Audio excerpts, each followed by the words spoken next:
Welcome back to my channel. In today's video, we're going to be making something that's going to help me and hopefully you get through this holiday season without having to run and hide from the side dishes or take the chance of overindulging in it.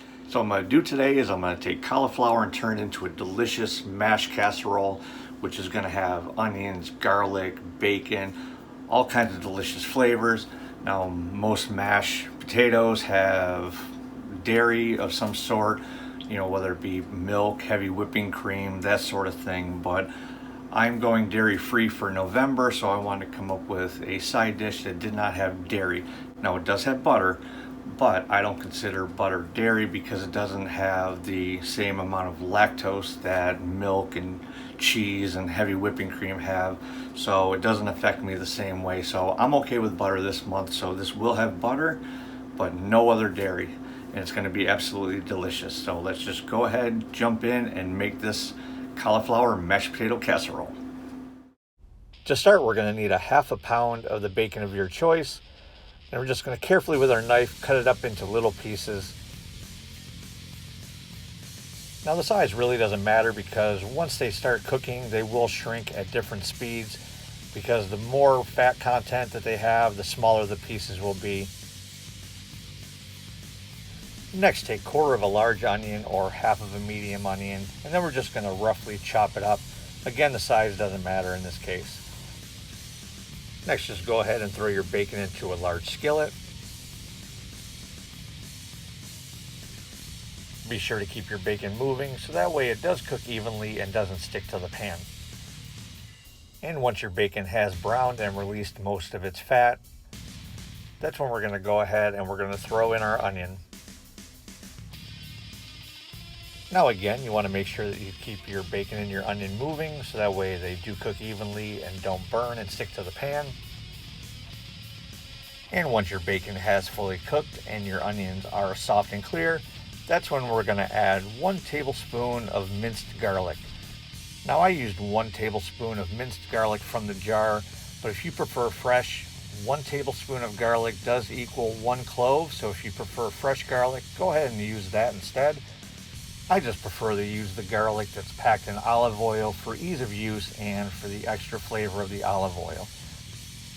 Now be careful because garlic does burn very easily, so once your garlic has turned clear, just go ahead and remove the bacon, onion, and garlic, set it aside, leaving the bacon grease in the pan. Be sure to split the bacon mixture in half. Half is going to be for your topping and half is going to be for your casserole. Next, I microwave 2 bags of cauliflower florets and I add them to the bacon grease. Now I prefer to use the microwave florets because once they come out, they are already softened. But if you prefer to use fresh, just go ahead and boil them for a little bit until they are soft. Keep moving your cauliflower florets around, and once your bacon grease has coated or absorbed into the florets, we're going to add 2 cups of water. Then place a lid on top and let it simmer. After several minutes, go ahead and remove the lid, stir your cauliflower around, and then with your spoon, try to break up your cauliflower. Once it is soft enough to break with your spoon easily, it is ready for the next step. Next, you want to drain your cauliflower. You want to be able to control the amount of liquid in the cauliflower while you're blending it. Now you can optionally use the liquid from this while you're blending it, but just keep in mind that your potatoes will be darker if you do.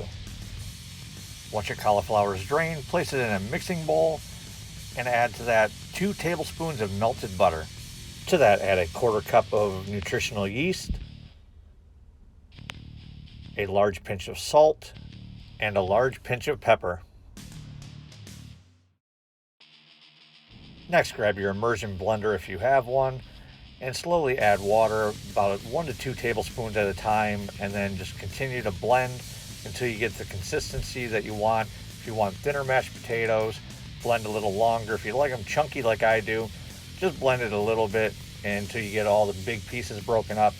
Now, if you don't have an immersion blender, you can use a food processor or a regular blender. You just have to be careful when you use those because you can overdo it and make them really thin and watery. The one good thing about using a blender or food processor that you don't have to worry about with cauliflower that you do with potatoes is that they don't have the starch content that potatoes do, so you don't have to worry about them becoming really gummy and turn into a paste.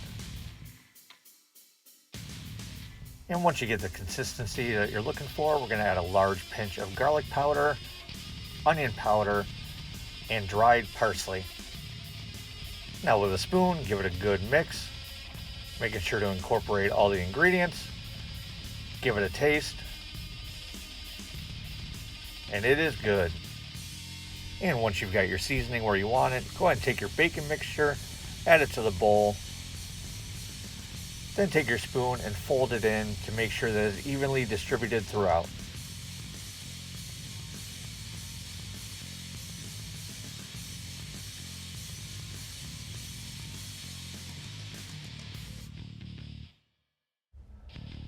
Then take a rubber spatula with your cauliflower mash mixture, put it in a casserole dish, then spread it out evenly. That way it cooks nice and even and none of it burns. Then you're going to want to place it in a 350-degree oven for about 15 minutes. And while that's cooking, we're going to work on our toppings. Now in a food processor or a NutriBullet like I'm using, just throw a handful of pork rinds in there along with a teaspoon of garlic powder, onion powder, smoked paprika, a pinch of salt, pinch of pepper, and a quarter teaspoon of the nutritional yeast.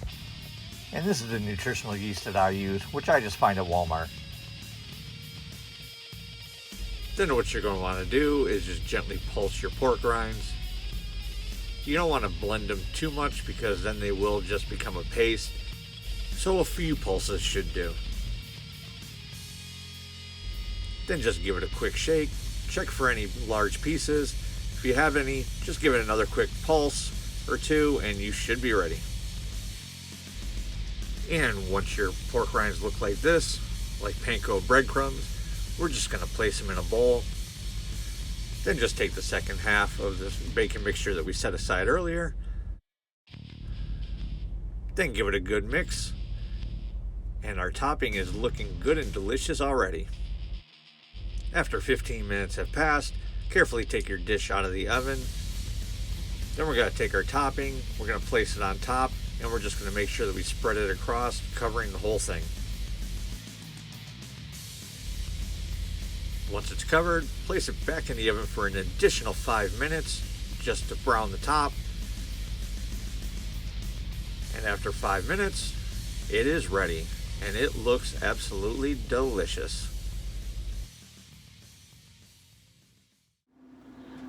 Now that looks so good with the bacon and the pork rind crust on top. It looks so delicious. Let's dig in and see how it turned out.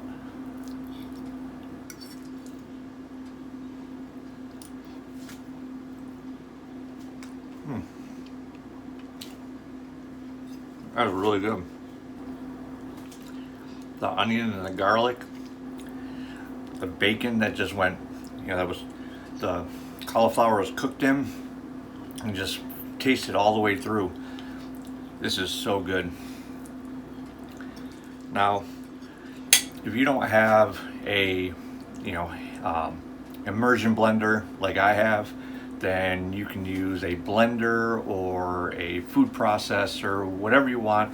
Just make sure that you don't blend it too much. Otherwise, you're going to get like kind of a soup. It's going to be really runny and really thin. Just zap it a few times, so that it's blended, but it's also still got a little bit of chunks in it, so that way it has a mouthfeel like a potato does. So this is really good. I think that you and everybody else is going to enjoy this at all of your holiday get-togethers or just in general. Like I said, you can, I went dairy-free on this. The only dairy I have in here is butter. So, go ahead and add, cheese or milk or heavy whipping cream, whatever you want to do. Jazz it up a little bit, make it your own. So, I'm gonna finish this, and yeah, with that being said, thank you for stopping by. Stay awesome, and I'll see you soon.